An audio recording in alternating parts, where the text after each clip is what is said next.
Good morning friends. Good morning, good morning, good morning. आज 26 जनवरी 2024 हमारे देश के संविधान का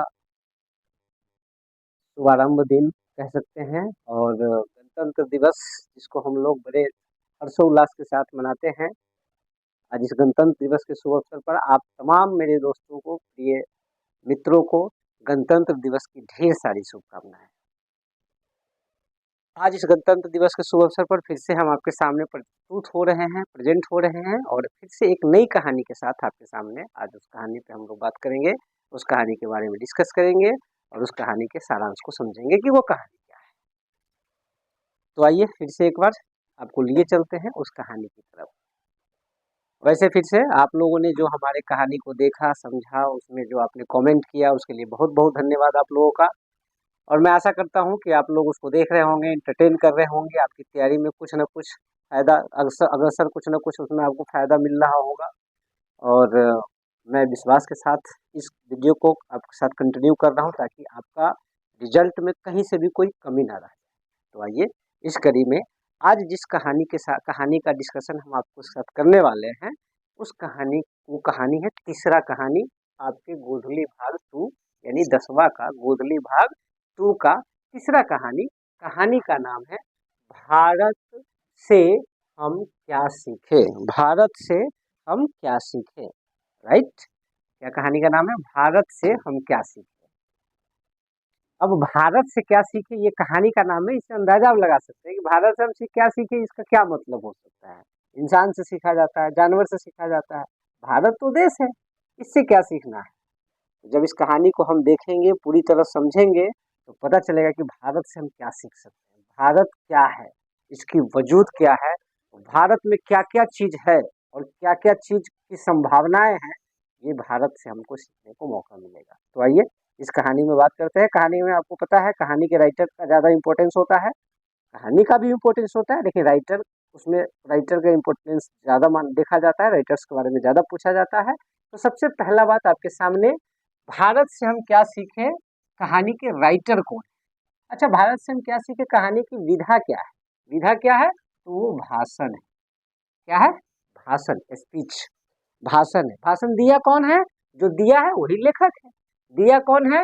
वो लेखक है। उस लेखक का नाम है फ्रेडरिक मैक्स मूलर। क्या नाम है?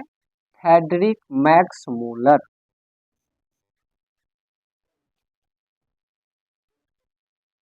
Friedrich Max Muller. Friedrich Max Muller. Friedrich Max Muller को हम लोग सिर्फ मैक्स मूलर के नाम से भी जानते हैं। मैक्स मूलर भी कहेंगे तो उसका मतलब फ्रेडरिक मैक्स मूलर ही होगा। तो आइए फ्रेडरिक मैक्स मूलर के बारे में जानते हैं। फ्रेडरिक मैक्स मूलर का जन्म जर्मनी में हुआ। कहाँ हुआ? जर्मनी में। कहाँ हुआ? जर्मनी में डेसाउ डेसाउ नगर में। जर्मनी के डेसाउ नगर में उनका जन्म हुआ था। किसका? फ्रेडरिक मैक्स मूलर का। कब हुआ था? 6 दिसंबर 1823 ईस्वी को। 6 दिसंबर 1823 ईस्वी को इनका जन्म हुआ था। इनके पिता का नाम था Wilhelm Müller. Wilhelm Wilhelm Wilhelm Müller इनके पिता का नाम हो गया। बड़ी संजोग की बात है, बड़ी दुख की बात है कि इनके पिताजी का उम्र पिता ये जब मैक्स मूलर 4 वर्ष के थे मात्र, तो इनके पिताजी की निधन हो गई। मतलब इनके पिताजी मर गए, मृत्यु हो गई, ये नहीं रहे दुनिया में। फिर भी इनका शिक्षा दीक्षा बाधित नहीं हुई। इन्होंने अच्छे तरीके से शिक्षा दीक्षा करते रहे कंटिन्यू, और शिक्षा में इनकी रुझान बहुत रहा। तो पिता का नाम हो गया विलहेल्म हेल्म मूलर। अब बात करें तो इनकी प्रशिक्षा दीक्षा चलती रही, कंटिन्यू चलता रहा, बाधित नहीं हुई, वो कंटिन्यू चलता रहा। पॉज करो। तो हम लोग बात कर रहे थे कि इनकी पढ़ाई लिखाई चलती रही, बाधित नहीं हुई। इन्होंने सबसे पहले ग्रीक और लैटिन भाषा सीखा। ग्रीक और लैटिन भाषा सीखा और जस्ट लैटिन ग्रीक और लैटिन भाषा सीखने के बाद इन्होंने कविताएं लैटिन भाषा में लिखना भी प्रारंभ कर दिया। शुरू से ही महत्वाकांक्षी लोग रहे हैं, शुरू से ही बहुत जल्दी ही कविताएं लिखना शुरू कर दिए। और मात्र 18 वर्ष की उम्र में लिपजिंग विश्वविद्यालय में इन्होंने संस्कृत का अध्ययन किया शुरू कर दिया। 18 वर्ष की उम्र में लिपजिंग विश्वविद्यालय में संस्कृत का अध्ययन कर दिया। अब आप सोच के देखिए, ये जर्मनी में जन्म जन्म लिए थे, इनको क्या इंटरेस्ट था इनके अंदर कि इन्होंने संस्कृत भाषा पढ़ना शुरू किया।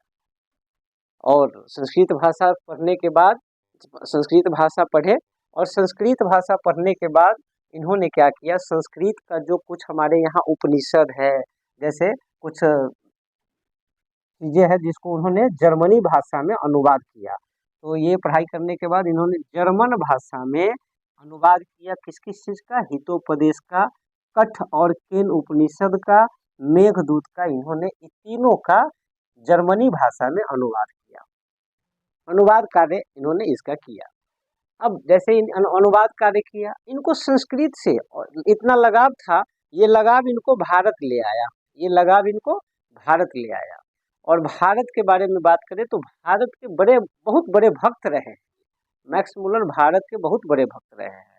इनका मानना है कि भारत दुनिया में वह देश है, दुनिया का एक लौता देश है जहां दुनिया की सबसे बड़ी बड़ी चीज़ों का प्रॉब्लम, सबसे बड़े बड़े चीज़ों का समाधान और सबसे बड़ी बड़ी सभ्यता, बहुत पुरानी पौराणिक परंपरा प्रथा सब अगर देखना है तो वो भारत में देखने को मिलेगा।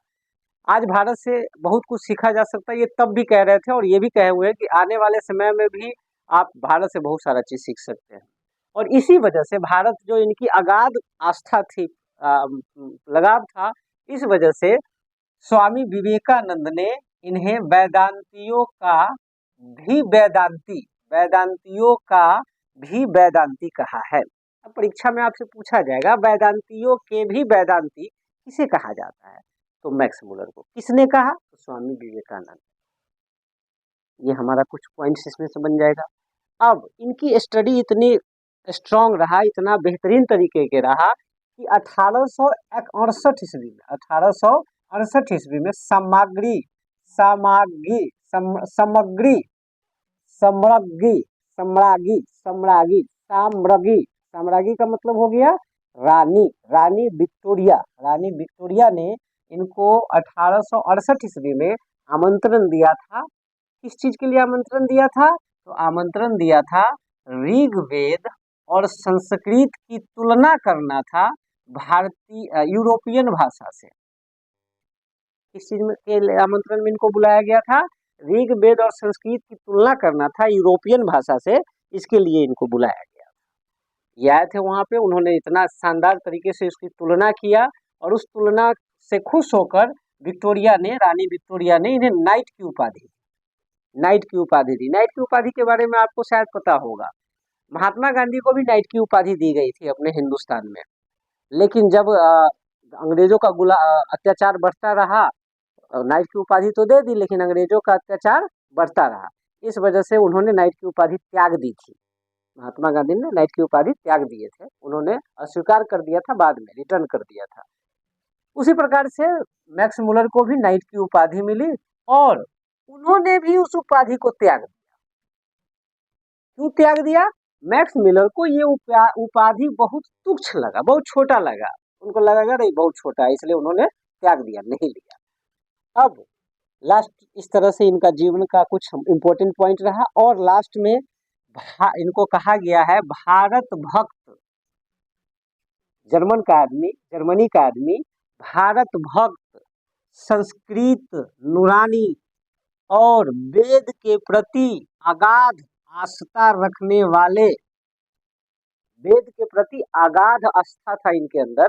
भारत से वो बहुत प्रेम करते थे, संस्कृत का एकदम बहुत बड़ा विद्वान भी थे, इसीलिए स्वामी विवेकानंद ने इन्हें वेदांतियों का भी वेदांती कहा। और लास्ट में कहता है कि भारत भक्त, संस्कृत नुरानी और वेद के प्रति अगाध आस्था वाले मैक्स मुलर का निधन मतलब मृत्यु 28 अक्टूबर 1900 ईस्वी को हो गया। 28 अक्टूबर 1900 ईस्वी को इनकी मृत्यु हो गई, ये दुनिया को विदा कर दिए और दुनिया से अलविदा हो गए। अब इस बीच में इन्होंने क्या क्या किया, उसी से रिलेटेड हमारे पास कहानी उपलब्ध है। अब बात आती है, ये तो हो गया हमारे राइटर के बारे में। राइटर के बारे में हमने ये सारी पॉइंट्स को देखा जो इम्पोर्टेंस है परीक्षा के दृष्टिकोण से, वो जो इम्पोर्टेंट था उसको हम देखा। अब आइए, अब बात करते हैं हम कहानी के बारे में। तो कहानी के बारे में सबसे पहला बात आपके सामने आता है, तो ये आता है कि मैक्स मुलर का ये सबसे पहला भाषण, मैक्स मुलर का यह सबसे पहला भाषण था। और चूंकि ये जर्मनी से थे, तो आपको पता है वो भाषा रहा होगा जर्मनी या लैटिन, ग्रीक भाषा रहा होगा, नहीं तो लैटिन भाषा रहा होगा। तो उसका हिंदी रूपांतरण किया गया, भाषांतरण किया गया। क्या किया गया? भाषांतरण किया गया। और वो काम किसने किया? तो डॉक्टर भवानी शंकर त्रिवेदी ने। एक दूसरा क्वेश्चन राइटर से रिलेटेड आपसे पूछेगा, भारत से हमने क्या सीखा का हिंदी अनुवाद या हिंदी रूपांतरण किसने किया है? तो आंसर होगा डॉक्टर भवानी शंकर त्रिवेदी। जी हाँ, ये हमारा दूसरा राइटर से रिलेटेड दूसरा क्वेश्चन हो गया।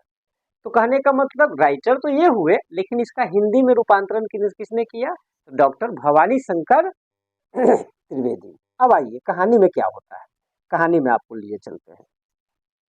कहानी में भारत का खूब बखान किया गया है, भारत का खूब बखान किया गया है।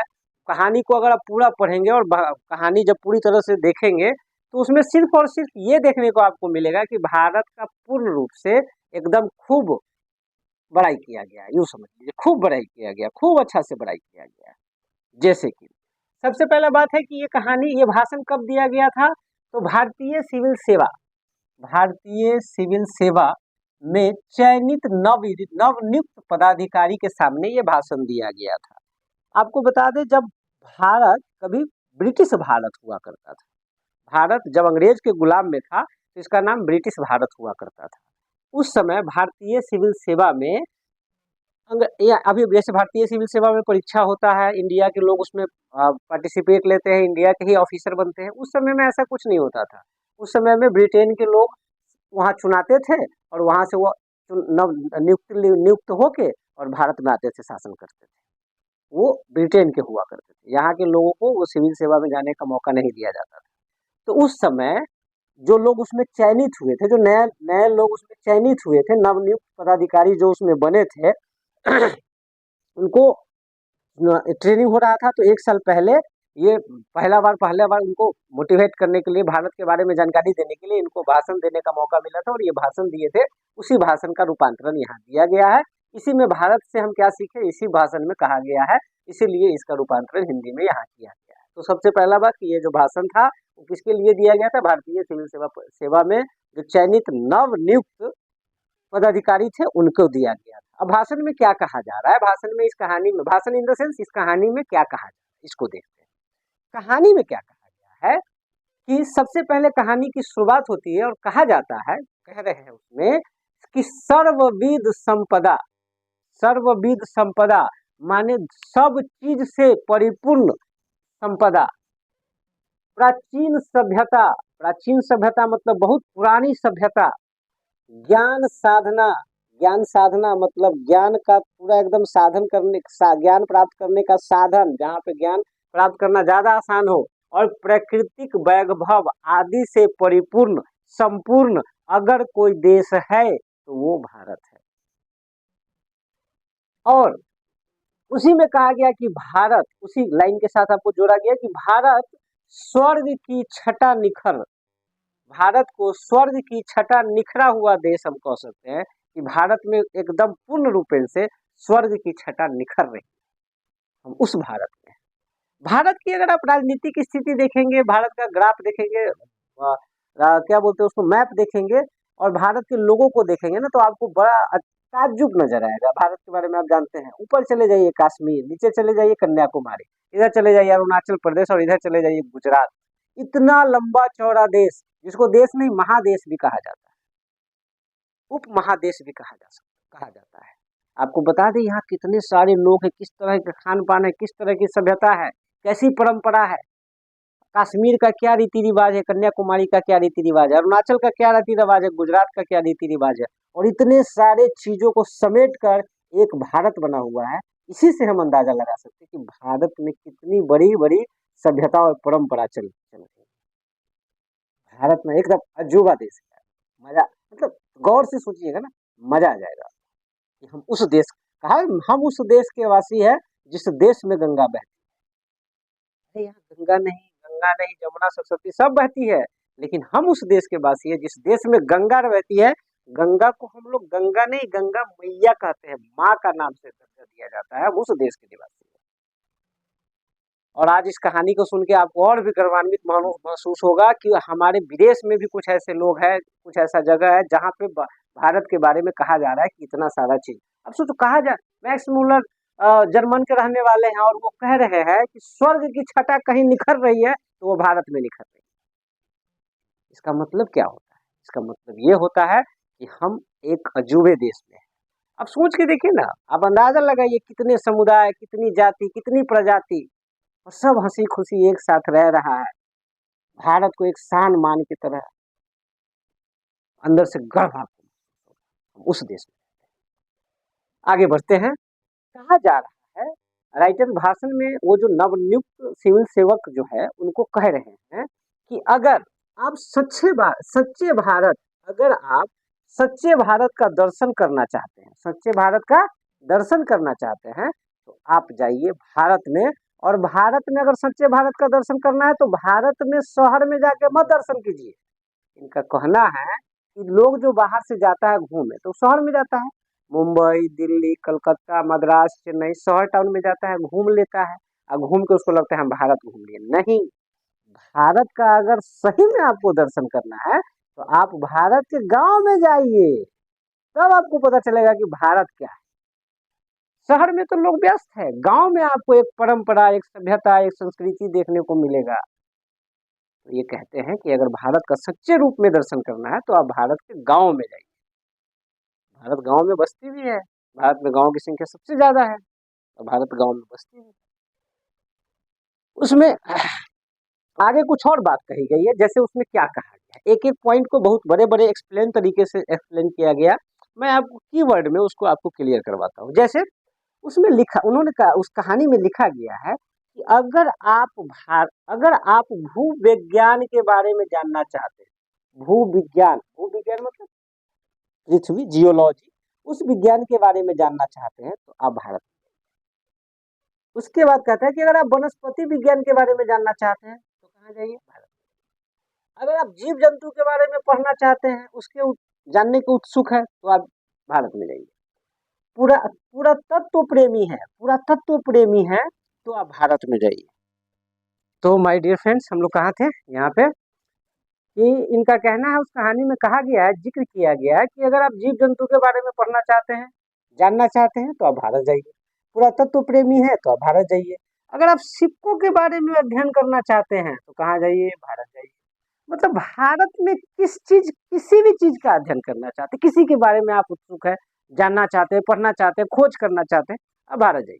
सीधी बात कि दुनिया का जो भी चीज आप पढ़ना लिखना चाह रहे हैं, सीखना चाह रहे हैं, उसके लिए अगर आपको कोई ऑप्शन दिख रहा है, अगर आप नहीं समझ पा रहे हैं कि हम कहाँ जाए, तो आप भारत जाइए, वहां पे आपको देखने को मिलेगा। पुरानी सिक्कों में के बारे में इन्होंने एक और बात इसमें रखी है, वारेन हेस्टिंग्स नाम के एक आदमी के बारे में। वारेन हेस्टिंग्स का नाम आप सुने होइएगा, आप जानते भी होइएगा। वारेन हेस्टिंग्स हमारे भारत के गवर्नर जनरल था किसी जमाने में, गवर्नर था, गवर्नर जनरल, गवर्नर थे जब ब्रिटिश हुकूमत में हम लोग थे, उस समय वारेन हेस्टिंग भारत के गवर्नर थे, गवर्नर के रूप में थे। तो उनकी एक घटना के बारे में इन्होंने इसमें जिक्र किया है। क्या जिक्र किया है कि वारेन हेस्टिंग साहब जब वाराणसी में खनन कर रहे थे, खनन करवा रहे थे, तो वाराणसी में उनको सोने का सिक्का मिला था, सोने का सिक्का मिला था। उसका नाम था 172 दारिस नामक सिक्का था। सिक्का का क्या नाम था? 172 दारिस उस सिक्के का नाम था, सोने का सिक्का था। इनको जब ये सिक्का मिला तो ये देखे कि अरे ये तो यूनिक चीज है, मतलब उसको क्या बोलते हैं, अद्वितीय चीज है। तो इन्होंने क्या किया, उन्होंने ब्रिटिश सरकार का जो एसोसिएशन था वहां भेज दिए। इन्होंने ये सोच के भेजा कि जब वहां भेजेंगे तो वहां के लोग इसको देखेगा, तो पदाधिकारी लोग देखेगा तो उसको अद्वितीय चीज मान के मुझे सम्मानित करेंगे, मेरे बारे में अच्छा विचार करेंगे। लेकिन ऐसा कुछ हुआ नहीं। हुआ ये कि जैसे ही ये सिक्का वहां गया, वहां के जो प्रतिनिधि लोग थे, वहां के जो एसोसिएट मेंबर थे, उन्होंने देखा कि अरे ये तो सोना है, उसको गलवाया, सोना में तब्दील करवा दिया, वो सिक्का खत्म हो गया। जो दुर्लभ चीज उनको मिला था वो दुर्लभ चीज चंद सेकंड में खत्म हो गया, जिसका वजूद वो लोग नहीं जान पाए। तो ये कह रहे हैं कि इस प्रकार का घटना वारेन हेस्टिंग महोदय के साथ हुआ था। तो मैं आशा करता हूँ कि ये जब ये वारेन हेस्टिंग साहब ये उगल गया, जब ये वारेन हेस्टिंग साहब जब वहां गए तो इस सिक्का के बारे में बात किए कि वो सिक्का कहाँ है, तो इनको पता चला कि वो तो गला दिया गया है। तो इनको थोड़ा सा दुख हुआ, इनको बड़ा अटपटा भी लगा कि बताइए इतना दुर्लभ चीज था जिसकी जरूरत हर किसी जिसको हम रख सकते थे अपने यादगारी के लिए या अपने पुरातात्विक विद्वता के लिए रख सकते थे, लेकिन उसको गला दिया गया।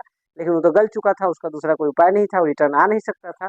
तो ये कहते हैं इस कहानी में कि आप जो नए नवनीत लोग जो जा रहे हैं, नवनिर्मित लोग जो जा रहे हैं वहाँ, तो मैं आशा करता हूँ कि आप लोग जब वहाँ जाए तो कुछ ऐसा चीज मिले, दुर्लभ चीज मिले, तो उसको अच्छे से हम लोग संभाल के रखें ताकि आने वाले पीढ़ी को इस चीज के बारे में भी जानकारी मिले। तो ये घटना का जिक्र इन्होंने इस कहानी में किया है।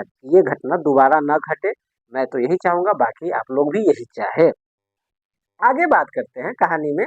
तो कहानी में सोलोमन साम्राज्य के बारे में बात होती है। सोलोमन साम्राज्य के बारे में आपको बताऊं, एक साम्राज्य था सोलोमन। सोलोमन साम्राज्य था, जो सोलोमन साम्राज्य का जो पीरियड था, उस पीरियड में उस साम्राज्य बहुत काफी दूर में फैला हुआ था। सोलोमन साम्राज्य जैसे ब्रिटिश साम्राज्य था वो काफी दूर देशों में फैला था, उसी प्रकार से सोलोमन साम्राज्य भी काफी देशों में फैला था। जब वो साम्राज्य था उस समय भारत, सीरिया और फिलिस्तीन, भारत, सीरिया और फिलिस्तीन का जिक्र है। और ये जिक्र किया गया है कुरान में। कहा किया गया है? कुरान में, कि उस समय भारत के साथ, सोलोमन साम्राज्य में भारत और सीरिया और फिलिस्तीन के मध्य आपस में व्यापार हुआ करता था। क्यों ऐसा पता चला? क्योंकि कुरान में हाथी के दांत, मोर, बंदर और चंदन, इस सब चीज का जिक्र किया गया है। और ये चीजें अगर कहीं मिलना संभव था उस टाइम में, तो वो भारत में ही संभव था।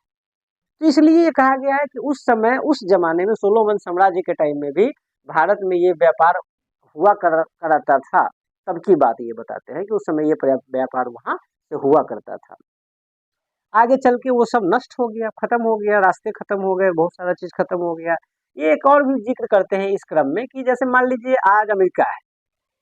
अमेरिका आज बहुत विकसित देश है, बहुत सारा विज्ञान की चीजें वहाँ है। अब कुछ ऐसा घटना हो कि पूरा उस अमेरिका का जितना भी लोग है सब खत्म हो जाए और फिर से वहाँ एक नए जीव जंतु का आगमन हो, तो जो नया जीव जंतु है वो देखेगा तो आएगा, तो उसको बाद में धीरे धीरे पता चलेगा कि अच्छा, हमारे अमेरिका में तो ये सब चीज पहले से अवेलेबल था। उस तरह से भारत भी उसी तरह का है। भारत भी उसी तरह का, पुरानी सभ्यता, पुरानी परंपरा, पुरानी चीजों का एकदम अथाह भंडार है भारत में। ये सारी चीजों का उन्होंने जिक्र किया है। आगे बात करते हैं ये संस्कृत की, क्योंकि संस्कृत में इन्होंने पढ़ाई किया है, संस्कृत का पढ़ाई किया है। संस्कृत की पढ़ाई के क्लास के जिक्र भी इन्होंने किया कि एक बार की तो बात है, गर्मी का पूरा माहौल था, गर्मी का माहौल था और क्लास में किसी को मन नहीं लग रहा था। प्रोफेसर महोदय आए, उन्होंने कहा कि चलो, उन्होंने बोर्ड पे लिख दिया एक संस्कृत भाषा, और संस्कृत के भाषा के बारे में बताना शुरू किया। कहते हैं कि उसमें उनकी भाषा ऐसा था कि उनको लगा शायद कि आज पढ़ाने के मूड में नहीं है, लेकिन जब उन्होंने संस्कृत के बारे में बताना शुरू किया तो इनको संस्कृत में रुचि बढ़ी और तब जाके इन्होंने संस्कृत का पढ़ाई शुरू किया, नार्जिंग विश्वविद्यालय में पढ़ाई किया, संस्कृत का पढ़ाई शुरू किया। ये कहते हैं कि संस्कृत भाषा जो है वो सभी भाषा का अग्रजा है। अग्रजा मतलब सबसे अगला भाषा है। सबसे पहले अगर कोई भाषा आया तो वो संस्कृत आया, उसके बाद ही कोई भाषा आया, उसके बाद ही ग्रीक आया, लैटिन आया, कोई भी और भी भाषा आया, वो सब संस्कृत संस्कृत सबसे पुराना है। कहते हैं कि 3000 से भी अधिक पुरानी, 3000 वर्षों से भी पुरानी, 3000 से वर्षों से भी अधिक पुरानी ये भाषा है संस्कृत। और संस्कृत को ये अग्रजा मानते हैं, सभी भाषाओं का अग्रजा मानते हैं संस्कृत को। तो संस्कृत के बारे में इन्होंने चर्चा किया और इसीलिए संस्कृत में इन्होंने वेद उपनिषद वगैरह पढ़ा, तभी इनको वेदों के प्रति अगाध आस्था था।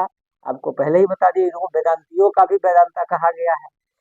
तो इस प्रकार से इन्होंने संस्कृत का भी उसमें बड़ा अच्छा से जिक्र किया है। उसमें जैसे संस्कृत हो गया, ग्रीक हो गया, जर्मन भाषा हो गया, इस सब चीज भाषा को कंपैरिजन करके बताया कि संस्कृत सबसे अग्रणी है, सबसे अगला भाषा है, सबसे पहले वाला भाषा है। अब बात आगे की करते हैं। कहते हैं वो भाषण में कहते हैं कि अब अगले वर्ष, मतलब वो अगले वर्ष जो जिसको ट्रेनिंग दिया जा रहा था उसको अगले वर्ष जाना था भारत। तो अगले वर्ष जब आप भारत जाए तो भारत के तट पर पहुंचते समय आपका दिल न बैठ जाए। वो नवनियुक्त जो पदाधिकारी है उनको कह रहे हैं कि आपका दिल ना बैठे, बल्कि आप ये सोचे, क्या सोचे, 100 वर्ष पहले, 100 वर्ष पहले विलियम जोन्स जो 37 वर्ष के थे, कितने के, 37 वर्ष के थे, 100 वर्ष पहले गए थे, जबकि ये भाषण हो रही है उससे 100 वर्ष पहले विलियम जोन्स 37 वर्ष के थे और 1783 में अगस्त से यात्रा करना शुरू किए थे और अगस्त में 1783 के बाद वो भारत पहुंचे थे। ऐसे भारत पहुंचे थे। तो भारत जब ये पहुंच रहे हैं तो उस समय की एक जिक्र ये करते हैं कि विलियम जोन्स अपने मुंह से कहते हैं कि जब मैं भारत पहुंचा तो एक तरफ अरब सागर था, एक तरफ फारस की खाड़ी थी और एक तरफ मैं भारत के तट पे पहुंचने वाला था। एकदम शानदार सा उत्साह मन में था कि मैंने कुछ नया देखा है, मैंने कुछ नया पाया है। और जब मैं वहां पहुंचा तो वो वहां गए और 1783 से यात्रा करते करते अगस्त में वहां पहुंचे थे और कलकत्ता में वो गए, वहां पे बहुत सारा दिन रहे, बहुत सारी चीजों उन्होंने सीखा और जब वहां से वो रिटर्न आए तो उन्होंने बहुत बड़ी बड़ी उपलब्धि प्राप्त की। 37 वर्ष के बाद उन्होंने जब वहां से आया, वहां से चीजों को समझ के सीख के तो उन्होंने बहुत बड़ी बड़ी सफलता प्राप्त की है। तो ये कह रहे हैं कि आपके मन में भी आपका दिल बैठ ना जाए कि हम भारत जा रहे हैं, आपके मन में वो उत्साह होनी चाहिए कि जो विलियम जोन्स को था अभी से 100 वर्ष पहले। और मैं अब की बात नहीं कर रहा हूँ, अभी से 100 वर्ष पहले नहीं, अभी से 100 वर्ष बाद भी अगर कोई जाता है तो भारत में अगाध व्यवस्था है, अगाध संपदा है। अब भारत में जितना चीज है उसके बारे में आप कभी भी, भारत में बड़ा से बड़ा प्रॉब्लम को देख लीजिए, छोटा से छोटा प्रॉब्लम, इस भारत उन्होंने ग्रामों के बारे में बहुत खास करके उस टॉपिक को छेड़ा है। वो कहते हैं ग्रामीण जो स्वास्थ्य, ग्रामीण जो स्तरीय का जो वहाँ पे व्यवस्था है, पंचायत का व्यवस्था है, उसमें विधि निर्माण की देखिएगा, विधि जो है वो तो हमारे जर्मन भाषा में कई बरस हो जाएगा तब जाके लोग सीखेगा, जो भारत के गांव में जमाना से चल रहा है। गांव में पंचायत होता है, स्थानीय स्तर का एक पंचायत लेवल होता है, उसमें एक नियम कानून होता है, प्रथा प्रथा बनी होती है। ये चीज कह रहे हैं कि ये चीजें अगर इस विधि और इस नियम को जानने का अगर हम शुरू करें तो हम हमसे तो बहुत आगे है इंडिया, जहाँ पे गांव में वही सब चीज आपको गांव में देखने को मिलेगा। तो इस प्रकार से ये कहते हैं कि आप भारत जाए तो भारत से सीखे, समझे, खोज करे और अपने आप को विकसित करे, ये कह रहे हैं इस स्पीच में। लास्ट में कहते हैं कि वो जितने भी लोग जो अपने आप को सिकंदर मानते हैं, क्या मानते हैं, सिकंदर मानते हैं। सिकंदर के बारे में तो आप जानते ही है, नाम तो सुने ही होइएगा, जानते हो या ना, नाम सुने होइएगा। सिकंदर मानते हैं, आज के जो सिकंदर हो या पहले के जो सिकंदर हो, आज भी जो सिकंदर है अगर वो भारत जाता है तो वह यह सोच के जाए कि मैं भारत में गंगा और सिंध के मैदान में जा रहा हूँ, जहाँ पे अथाह अगाध संपदा उपलब्ध है, खोज करने के लिए, पढ़ने के लिए, सीखने के लिए, किसी भी चीज के बारे में रिसर्च करने के लिए। आप यहाँ देवी देवता के बारे में, वेद मुनि के बारे में, जंतर मंत्र के बारे में, तंत्र विद्या के बारे में, सब चीज के बारे में परिपूर्ण मात्रा में संसाधन उपलब्ध है, आप वहां जाके सीख सकते हैं। तो इस प्रकार से ये कहानी का जो सारांश है ये है कि आप भारत में जा रहे हैं तो मन को बड़ा करिए और वहां जाके सिकंदर की तरह कुछ ढूंढिए, सीखिए, समझिए और वहां से सीख के आइए। जैसे विलियम जोन्स कलकत्ता से जब रिटर्न आए थे तो बहुत बड़ी बड़ी उपलब्धि प्राप्त किए थे, आप भी वहां जाए तो वहां से सीख के आओ और बड़ी बड़ी उपलब्धियां प्राप्त करें। इस प्रकार से इस कहानी का समापन होता है। इसी तरह से ये कहानी अंत में सिकंदर का चर्चा कर दिया कि आप सिकंदर की तरह जा रहे हैं तो सिकंदर वाला विचार लेके जाइए और ये सोचिए कि गंगा और सिंध के मैदान में, भारत गंगा और सिंध का मैदान है, मतलब गंगा और सिंध को मिलाकर भारत का एक मैदान बना हुआ है, मैदानी इलाका है वहाँ ज़्यादा, तो वहाँ पे आप जाइए, सीखिए, समझिए, खोज करिए, बहुत सारी संभावनाएं वहाँ है, पहले भी थी, अभी भी है और आगे भी रहेगी। इस प्रकार से इस भाषण में इन्होंने कहा था, जिसका हिंदी रूपांतरण हम आपके सामने प्रस्तुत किए। अब हम बात करते हैं इससे कुछ एक दो क्वेश्चन के बारे में, जैसे कि आपसे क्वेश्चन क्या पूछा जा सकता है, भारत से हमने क्या सीखा कि राइटर कौन है, तो फ्रेडरिक मैक्समूलर। क्या है, भाषण है, उसका हिंदी रूपांतरण किसने किया था, भाषांतरण किसने किया था, डॉक्टर भी भवानी शंकर त्रिवेदी ने। वेदांतियों का वेदांती किसे कहा जाता है, तो फ्रेडरिक मैक्समूलर को। किसने कहा, स्वामी विवेकानंद ने। उनको नाइट की उपाधि दी गई थी। उन्होंने 1868 ईस्वी में जो रानी विक्टोरिया थी, उन्होंने आमंत्रण किया था इनको। भारत में क्या क्या चीज सीख सकते हैं, तो दुनिया का जितना भी चीज आप सीखना चाहे भारत में जाके सीख सकते हैं। संस्कृत 3000 से भी अधिक पुरानी, 3000 वर्षों से भी अधिक पुरानी भाषा है। संस्कृत जो है सभी भाषाओं का अग्रजा है, सबसे पहले संस्कृत भाषा ही आया। तो ये सब पॉइंट्स है कुछ इस चैप्टर के। तो इस प्रकार से ये चैप्टर का हमारा कहानी समाप्त होता है। ये कहानी हो गई, ये राइटर के बारे में हो गया। आप इसे बार बार देखें, बार बार समझे। आपको कुछ नहीं करना है, ना कुछ नोट्स बनाना है, ना कुछ नहीं। आप इसको सिर्फ एक दो बार देख ले, आपको इस चैप्टर से सारा प्रॉब्लम सॉल्व हो जाएगा। आपको परीक्षा में जो भी सवाल पूछेगा, मैंने जो बताया उसी को मिला के आप अगर लिख लीजिएगा, तो आपको बेहतर से बेहतर परफॉर्मेंस का मौका मिल जाएगा।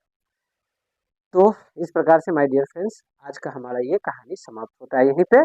और मैं आशा करता हूँ कि आप इसे देखें और इसको एंजॉय करें और आप अपने तैयारी में चार चांद लगाएं। Okay, wish you all the best, thank you.